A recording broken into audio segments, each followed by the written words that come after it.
আসসালামু আলাইকুম দর্শক, আশা করছি যে যেখানে আছে আল্লাহর রহমতে সবাই ভালো আছেন। চলে এলাম আমাদের খুব সহজ একটা রেসিপি নিয়ে। যদিও এটা খুব সহজ, কিন্তু আমি মনে করি আমরা যারা রাঁধুনি আমাদের কাছে এটা খুবই দরকারি একটা রেসিপি, আর সেটা হলো গরম মশলা।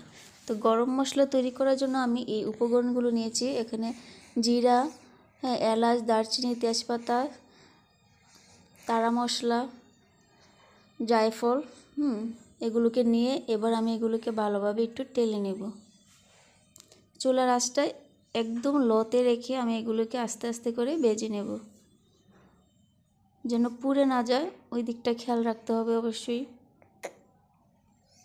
তো এইভাবে আমি আস্তে আস্তে এগুলোকে টেলে নিলাম। একটু ঠান্ডা করার পর আমি এখন ব্লেন্ডারে এগুলোকে গুঁড়ো করে নেব।